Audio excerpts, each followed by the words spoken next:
दोस्तों, कोई भी फील्ड चुनो, उसके आखिरी मुकाम तक पहुंचने की ख्वाहिश रखो। मेरा तो मानना है कि हर accident is preventable, every accident is preventable. How? प्रयास ये करो कि जो भी काम करेंगे हम पूरा लगन से करेंगे, करेज और कन्विक्शन से चलेंगे, पैशन रखेंगे, परसिस्टेंस रखेंगे।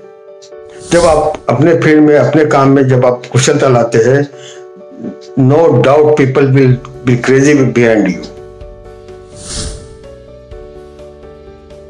नमस्ते दोस्तों, मेरा नाम Surendra Jagtap, hardcore fire and safety professional. 35 साल का अनुभव है, उसमें से 50% देश में, 50% विदेश में। देश में मैं काफी नामांकित कंपनी से काम किया हूँ। बजाज ऑटो हुआ, रिलायंस हुआ, फिनोलेक्स हुआ, फिर एसआर ग्रुप हो गया, फिर आपका एल&टी हाइड्रोकार्बन, जहाँ पे मैं फिलहाल सर्विस कर रहा हूँ। विदेश में ईरानियन ऑयल कंपनी में काम किया है। तुम्हारा डॉटसल दुबई में काम किया है। उसके बाद में फिर एडनॉक अबू धाबी में काम किया है और डांगोटे रिफाइनरी प्रोजेक्ट अफ्रीका में, लेगोस में, नाइजीरिया में काम किया है। अभी करियर के उतार में जो मेरा 35 साल का अनुभव है, मैं आप लोगों के साथ शेयर करना चाहता हूं, जिससे वजह से इस प्रोफेशन के बारे में लोगों को जानकारी मिले। एक ऐसा नोबेल प्रोफेशन है जहां पे आप अपना अर्निंग भी कमा रहे हैं, रोजी रोटी भी कमा रहे हैं और जान माल की रक्षा करने के लिए आपको भगवान ने आपको चुना है। इस नोबेल प्रोफेशन में जब मैं देश विदेश में काम किया, junior management, middle management, senior management में, जो भी तजुर्बात मुझे आए हैं, जो भी अनुभव आए हैं, अच्छे बुरे जो आए हैं, उसमें से कैसा नेविगेट करके आगे बढ़ा हूँ और सेफ्टी को कैसा मैं कामयाबी के तौर पे मेरे काम में लगाया है, ये सब जानकारी मेरा किताब अभी आ रही है जिसका नाम है decoding safety in my way. तो ये जो किताब है, ये इसमें मैंने पूरा दिल लगा के मैंने मेरा पूरा अनुभव शेयर किया। जब मैं काफी खोज किया, फिर मुझे पता नहीं चला कि एक भी किताब सेफ्टी में आया है नहीं है जिसमें हमने आदमी ने, सेफ्टी प्रोफेशन ने अपना एक्सपीरियंस शेयर किया जो कि नेक्स्ट जनरेशन में काम आए। तो मैं सोचा क्यों ना मैं लिखूं इसके ऊपर। फिर बहुत सोचने के बाद में ये पेंडेमिक era में जब वर्क फ्रॉम होम चल रहा था, लॉकडाउन चल रहा था, तो every event is having their risk and opportunity. तो दिस अपॉर्चुनिटी आई टुक कि I will pen down my experience for the profession from which I earn my name, fame, money. दोस्तों, मैं फायर इंजीनियरिंग का degree course किया नागपुर से। उसके बाद में सेफ्टी डिप्लोमा किया, फिर एनवायरनमेंट का डिप्लोमा किया, इंटरनेशनल लेबोस यूके का क्वालिफिकेशन एक्वायर किया।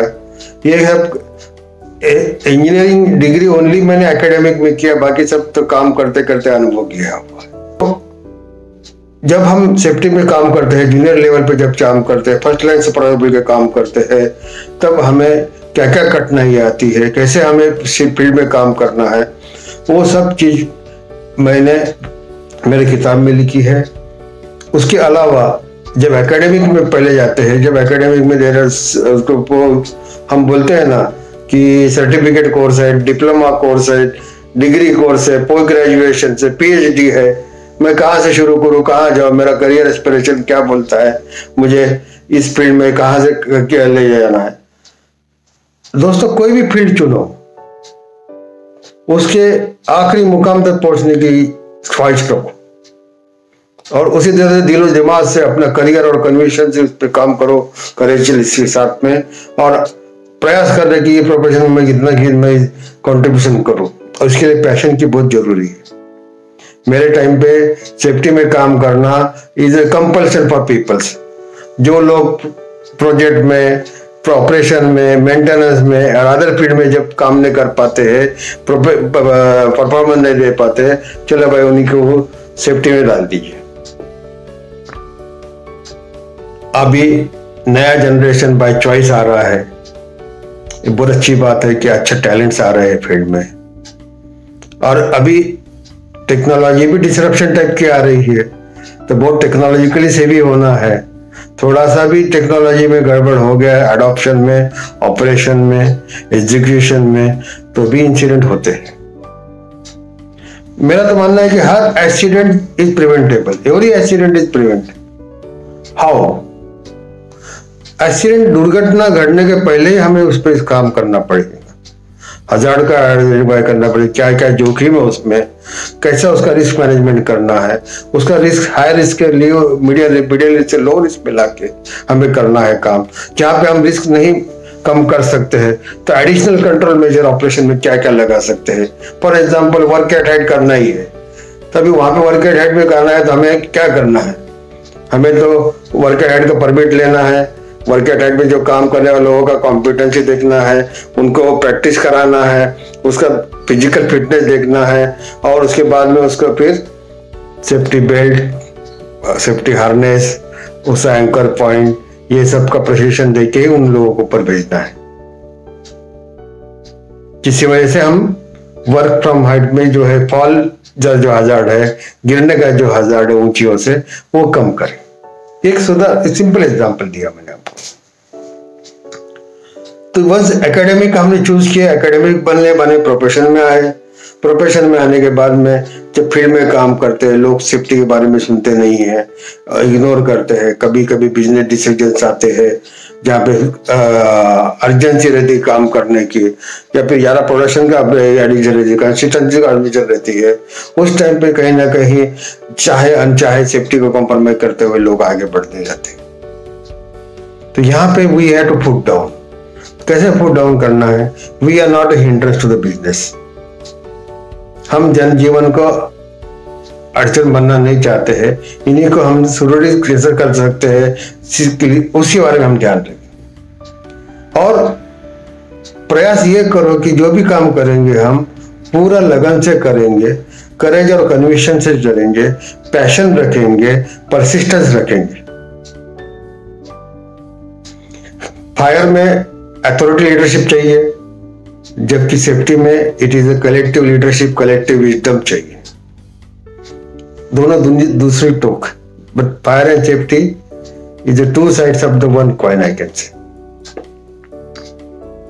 वहां पे कौन सा टूल्स का यूज करना है ये भी आना चाहिए। सॉफ्ट स्किल कैसा डेवलप करना है, आज आपको कम्युनिकेशन स्किल डेवलप करना है, प्रेजेंटेशन स्किल डेवलप करना है। जैसे जैसे आप अपने करियर में भी आ रहे हैं ऊपर में, तो मैनेजमेंट में लेवल में तो ओनली फिगर काउंट्स।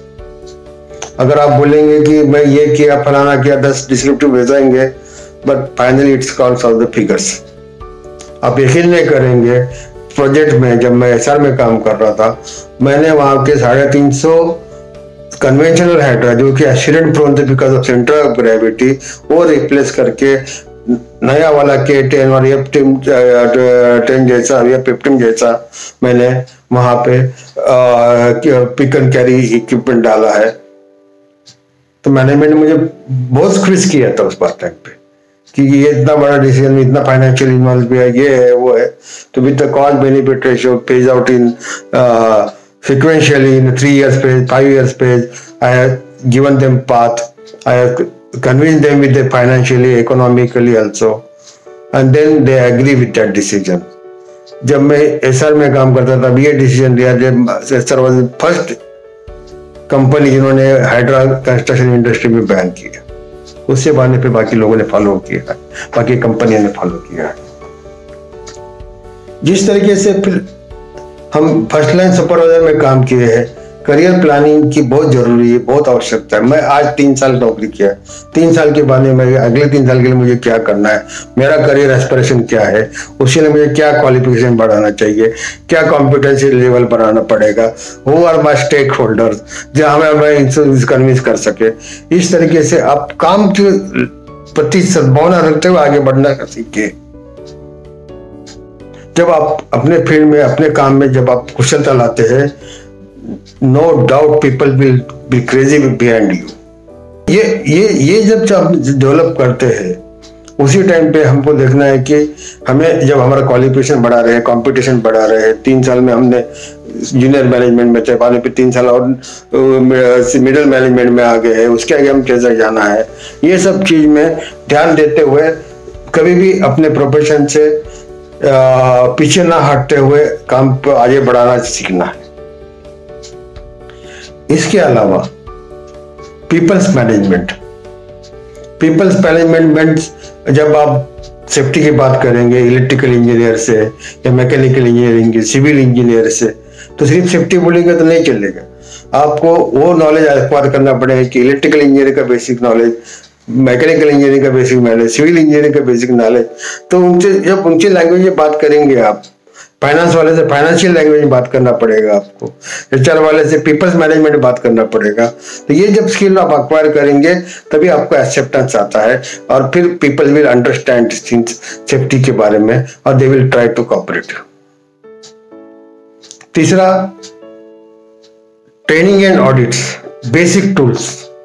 जितना आप ट्रेनिंग देंगे लोगों को सेफ्टी के बारे में, फायर के बारे में, उनके प्रैक्टिस कराएंगे, उतना ही उनका कोऑपरेशन आता है। अभी इंडस्ट्रियल फायर में 5-50 लोग लेके फायर ब्रिगेड चलाता है, जबकि रिस्क बहुत हाई है।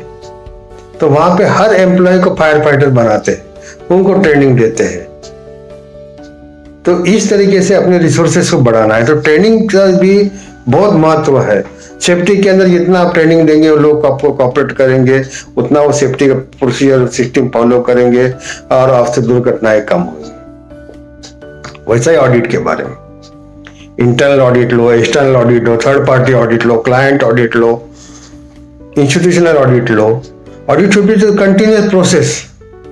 तो जिसकी वजह से हमें हमारी कमियां मालूम पड़ जाएंगी, किससे इंप्रूव करना है सिस्टम में, क्या लूप होल्स है, उसको कैसा हम क्लियर करें, उससे अच्छी तरह से उसको कवर करें और एडिशनल इन्फोर्समेंट करें, ऑपरेशनल कंट्रोल रखें, इसके बारे में पता चलेगा। तो ये सेफ्टी में, फायर में ट्रेनिंग एंड ऑडिट, इसको असामान्य रूप से वेटेज देना चाहिए आपको। और इसको ये जो part and parcel of this training का है। देन टेक्नोलॉजिकल एडवांसमेंट, अभी डिजिटलाइजेशन आ रहा है। डिजिटलाइजेशन टेक्नोलॉजी में डिस्ट्रप्शन ही डिस्ट्रप्शन से। कभी यकीन नहीं किए होंगे हमने कि वाटर में पानी, बॉटल में पानी पीना पड़ेगा। उस तरीके से अभी हमें यकीन करना पड़ेगा कि बिना आदमी के भी इंडस्ट्री चलेगी। और ये टेक्नोलॉजी में जब फेलियर आ जाएंगे तो कितना बड़ा कैटास्ट्रोफी हो जाता है। इसलिए टेक्निकल नॉलेज भी एक्वायर करना जरूरी है और उसको इम्प्लीमेंट करना भी जरूरी है। अब ये मशीन लर्निंग, आर्टिफिशियल इंटेलिजेंस, फिर वर्चुअल रियलिटी, ये सब चीज में आपको बहुत सहूलियत देती है। लास्ट मिनट कनेक्टिविटी, तुम्हारा electronic permit to work system, एक डैशबोर्ड पे सीईओ देख सकता है कौन से साइड में कितना परमिट इश्यू किया हुआ है। तो ये है सब ऑपरेशनल कंट्रोल। ये आपको ध्यान में रखते हुए टेक्नोलॉजी को भी अडॉप्ट करना है, best of the best technology अपने को लाना है। और हर ऑर्गेनाइजेशन का कल्चर अलग अलग रहता है।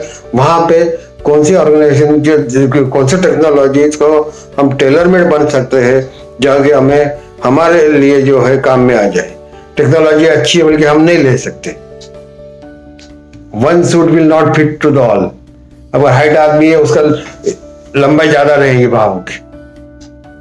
तो उस तरीके से हर ऑर्गेनाइजेशन के लिए कस्टमाइज टेक्नोलॉजी कैसे हम अडॉप्ट करते हैं, कॉस्ट बेनिफिट रेशियो क्या है, ये भी ध्यान में रखते हुए अपने को आगे बढ़ना है।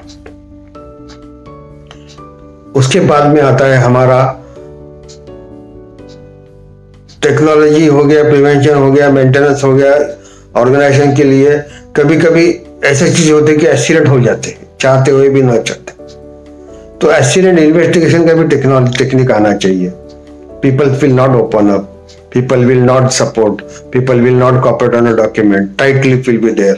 उनका कॉन्फिडेंस जितने इन्वेस्टिगेशन कैसा करना है। When we are a part of the team of the investigation, you are the driving force. Who is the boss of your who is the safety boss of your boss? You are the safety boss of your boss. You have to give them assistance and advice, not only the advisor. We have to show the path how to do the things. Process में, industries में, chemical industry, oil and gas में तो और बड़ा बड़ा hazard रहता है, latent hazard रहता है। उसको सरफेस आउट करने के लिए जब भी आप ऑडिट करेंगे, इंस्पेक्शन करेंगे, sharpen your mind and body eyes and focus on the area surrounding, what are the things going on, what are the abnormality, what will go wrong, like that. तो ये जो केस स्टडीज है, बहुत सारे accident के case study है, technology management में बहुत सारे किताब है सेफ्टी में, उसको पढ़ते हुए हम हमारे अडॉप्ट करना है कि मेरे ऑर्गेनाइजेशन में, मेरे सिस्टम में क्या चलने वाला है। उसके बाद में जब आप सीनियर मैनेजमेंट में जाते हैं तो resources allocation, budget allocation, expansion of the business, merger and acquisition आता है, तो उसमें सेफ्टी कैसा चलेगा। कभी कभी ज्वाइंट वेंचर में प्रोजेक्ट एग्जीक्यूशन करता है तो सेफ्टी का मैनेजमेंट कैसा रहेगा। तो ये सब चीज में कॉन्ट्रेक्चुअल रिक्वायरमेंट क्या रहे हैं। जब जेवी होता है तो दो पार्टी में कॉन्ट्रैक्ट होता है तो उसमें सेफ्टी के क्या क्या क्लॉज डालना पड़ता है। ये सब चीज आपको समझना पड़ेगा जब आपको सेफ्टी एंड फायर का फील्ड में नाम कमाना है, सर्विसेज कमाना है, और उसी तरह से वो फील्ड में आपको योगदान भी देना है। दोस्तों ये सब चीज मेरी किताब में मैंने जब अनुभव शेयर किया है, बैरियर कैसे रिमूव करना है, हर टाइम पे हर्डल आते हैं, culture of the organisation, technology, safety is technology, technical safety is art, safety is science, safety is by product of the psychology, safety is a mind game. तो safety का culture cultivate करना organisation में बहुत अनिवार्य है। Top down approach is the most. You have to win the heart of the people from the board where the decision on the safety has been taken. From there to implementing of the workman level last start of the organization, we have to inculcate the safety culture, safety behavior among the people. Motivation factors. Motivation सिर्फ safety gift देने से ही नहीं होता है। उसने अच्छा काम किया, उसे पैड भी लिया तो भी वो अप्रिशिएट करेंगे 10 लोगों में, तो भी वो लोग आपको काम में मदद करेंगे, आपका सुनेंगे ट्रेनिंग के बाद। उसी तरीके से जब हमें ऑर्गेनाइजेशन में काम कर रहे हैं, अभी तो हमें हमारा देखना है कि बेंचमार्किंग कर रहा है, मेरा सेफ्टी रिजल्ट कहाँ पे है, सेफ्टी परफॉर्मेंस कहाँ पे है। तो मेरे सिमिलर इंडस्ट्रीज में क्या रिकॉर्ड चल रहा है, कैसा है वहाँ का सेफ्टी वातावरण है। इंस्टीट्यूशनल बहुत सारे जैसा है वो सेफ्टी डाटा स्टैटिस्टिक देते हैं हर इंडस्ट्री का, हर सेगमेंट का वर्ल्ड वाइड में। जैसा bureau of labour studies USA का है, वैसा ही हेल्थ सेफ्टी एजुकेटिव यूके का है। ये स्टैटिस्टिकल डाटा लेके हमें बेंचमार्किंग करना है, हमारे सिमिलर इंडस्ट्री का बेंचमार्किंग करना है, हम कहाँ पे खड़े हुए, कहाँ हमारा नेक्स्ट मुकाम जाना है। ये पूरा ये टारगेट एंड ऑब्जेक्टिव्स आपको डिफाइन करना है। उसी तरीके से ये एचआर प्रैक्टिसेस में जब आप परफॉर्मेंस रेटिंग देते हैं उसमें 5% 10% सेफ्टी की रेटिंग के ऊपर भी रहेगा, तो आपको लोगों को लगेगा yes we are also accountable on the safety. तो ये जो मास मूवमेंट करना है, you are the drivers, you can understand कि we peoples last person connectivity, वहां तक मुझे सेफ्टी पेनिट्रेट करना है, सबका कोऑपरेशन करना है। तो यहाँ पे मेरी अच्छे लीडरशिप खुल के आना चाहिए। अभी लीडरशिप में भी बहुत सारे क्राइटेरिया रहते हैं, पॉलिटिकल लीडरशिप है, टेक्नोलॉजिकल लीडरशिप है, ऑर्गेनाइजेशन लीडरशिप है। जब हम अच्छी कंपनी का नाम लेते, फॉर एग्जाम्पल शेल एग्जॉन, पहले हमारे ध्यान में आता है कि उनकी सेफ्टी बहुत अच्छी, ये भी एक ब्रांडिंग होता है। और तो वो ब्रांडिंग के लिए फिर वेरियस प्लेटफॉर्म्स है, कॉन्फ्रेंसेस है, वेबिनार है, जहाँ पे आप अपने ऑर्गेनाइजेशन रिप्रेजेंट करो अच्छी तरह से सेफ्टी के बारे में। बहुत सारे सेफ्टी अवार्ड स्कीम रहते हैं, वो रिकॉग्निशन मिलता है आपको external, that give a satisfaction that will build the organisation image. Good safety is a good business. दोस्तों ये सब चीज मैं मेरी किताब में लिखी हुई है, जिसका नाम है, अगेन मैं बता रहा हूँ, decoding safety my way, first of its kind in the world. Someone a safety professional has shared his experience for the fraternity's benefit. So when the things are moving further, things are going advance, we are also part of human being as a professional persons. So consistency और persistency कैसा लाना है। जब मैं मेरे कर्म क्षेत्र में काम कर रहा हूँ, मेरी वरीज फैमिली वरीज में बाजू रखूँ। कर्म क्षेत्र में जैसे पायलट जब विमान चलाता है या रेलवे ड्राइवर जब रेलवे चलाता है, वो अपने वरीज में करेगा, इंसिडेंट एक भी तकलीफ करे, गलती करेगा, हजारों लाखों लोगों का नुकसान हो जाएगा। तो ये सब चीज में ध्यान में जब हम काम करेंगे कि we have been there, though we are part of human being, humiliation होता है कभी कभी, तो ये सब चीज में हमें ये देखना है कि मैं इंडिविजुअल के बारे में नहीं जीना, जब प्रोफेशन में हो तो ये सब चीज मान अपमान जबकि जाके मुझे जाना है आगे। ये रिवाज है, जब when you are become a giver, जब आप देने की क्षमता रखते हैं लोगों को, तभी आपको लोग याद करते हैं। सिर्फ लेने की ही बात करेंगे तो वो बड़ा है बड़ा बिजनेसमैन क्यों नहीं होता है, उसका कोई यादगार नहीं रहती। तो मेरा ये प्रयास रहा है आपको पास तक मैं पहुंचो। लाखों लोग ये प्रोफेशन में हैं, देश विदेश में काम कर रहे हैं, अच्छी तरह सेवाएं दे रहे हैं, वो उनके लिए ये किताब भी कैसा रहेगा, रेफरेंस टाइप रहेगा कि ये प्रॉब्लम आया था, ये प्रॉब्लम में ये आदमी ने कैसा काम किया है, कैसा वो बैरियर निकाला है, कैसा कन्विंस किया है। We have to go with the convincing to the people, not the conflict. Conflict management is also very important. Ethnicity, when we are building with multi ethnicity, तो वहां पे हमने जैसे कि वेस्टर्न लोगों के साथ किया है, अफ्रीकन लोगों के साथ काम किया है, they are my bosses, I was their bosses. So लेकिन ये एथनिसिटी में you have to develop your leadership on your competency based, knowledge based, technology based, not on administrative or authority based. Seldom use authorities. So when people understand your competency, your importance in the organization, people will respect you, people will follow you. At the same time, the people who are working for you, safety professional, when you are going at the leadership level, first line supervisor safety also, we have to take care of them कि मैं इनको इज्जत की रोजी रोटी मान सम्मान के साथ जीवन में कैसा प्रयास करूं देने के लिए, इन लोगों को, उन लोगों को कॉम्पिटेंस कैसा बढ़ाओ, कॉम्पिटेंसी कैसा बढ़ाओ, इसके ऊपर मैं अपना भी ध्यान रखना है, अपना टीम अपनी ताकत, ये सब को ध्यान में रखते हुए मेरा यही अपील है आपके साथ में कि ये प्रोफेशन में बहुत नोबेल प्रोफेशन है, इसमें अब ज्यादा सहयोग करो, नया टैलेंट आना चाहिए और एक्सीडेंट को रोकना चाहिए, जिससे वजह से अननेसेसरी लोगों की जाने जा रही है, लोग अपाइज बन रहे हैं और प्रॉपर्टी, पीपल, एनवायरनमेंट का भी डैमेज हो रहा है। इसे रोकने का प्रयास करें, ये मेरी विनती है। धन्यवाद।